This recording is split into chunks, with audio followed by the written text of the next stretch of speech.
Olá, boa tarde. Eu sou o Ícaro Salgado novamente, médico de linha de frente do Covid.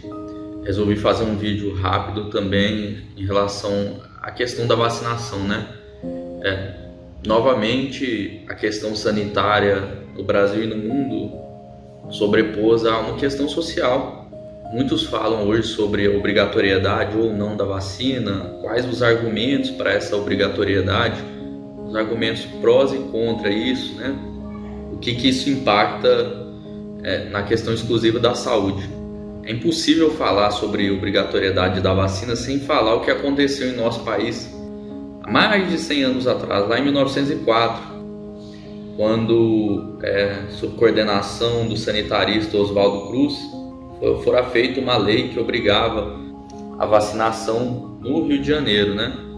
Houve uma reforma sanitária no Brasil naquele ano. Um dos pontos foi a obrigatoriedade da vacina. Naquela época a vacina era feita um pouco diferente, algumas vezes precisava de um pequeno corte, então era bem mais desagradável e foi vista com muitos maus olhos pela população, né? Pela população carioca, pela população do nosso país.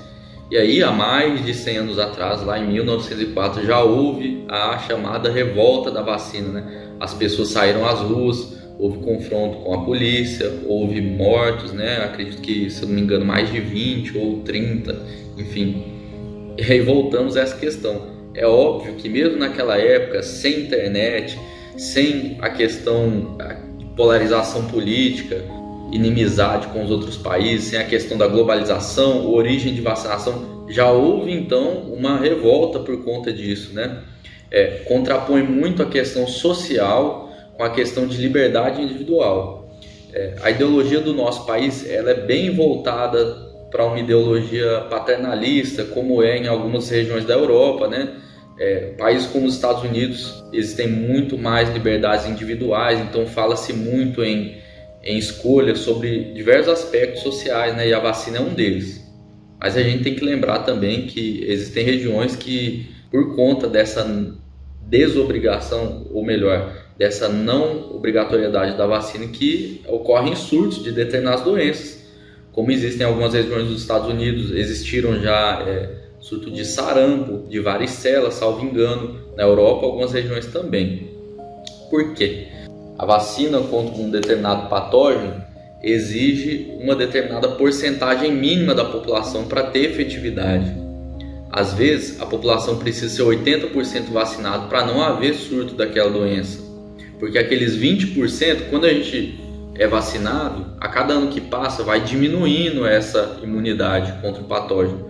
E aí, se tiver, por exemplo, 20, 30% da população não vacinada, uma ou duas daquelas pessoas não vacinadas, por não terem nenhuma imunidade, acabam passando para aquelas que já se imunizaram, só que estão em uma fase menor da imunidade. O coronavírus nós não temos nenhuma porcentagem correta. Começamos a vacinação agora e, na verdade, os resultados delas vão ser daqui a alguns meses ou anos, né? Tanto de efeito colateral quanto de eficácia. Devemos lembrar também que vacina, apesar de existir a possibilidade de doenças como o síndrome de Guillain-Barré, que é uma perda motora, uma perda de motricidade ascendente, que leva o paciente a uma parada respiratória, é talvez uma das mais graves complicações da vacina, um dos nossos maiores medos, junto com a anafilaxia, que é uma reação alérgica exacerbada que pode levar a óbito. São uma das reações mais indesejadas da vacinação. E isso ocorre com todas as vacinas. Devemos lembrar que vacina não é uma coisa nova. A vacina data, acho que de 1700 e pouco, a primeira vacinação. Foi um inglês que inventou, era a vacina contra a varíola, que foi a primeira vacina da história da humanidade. E depois a vacina foi sistematicamente produzida na França por Louis Pasteur. Começaram com a vacina da raiva e desde então usa-se praticamente o mesmo princípio para as vacinas até então, desde 1880. Então vacina não é uma coisa nova, o princípio da vacinação é o mesmo. Então acredito que as reações alérgicas esperadas serão as mesmas. Muito dificilmente terá alguma coisa que a humanidade ainda não conhece sobre as vacinações.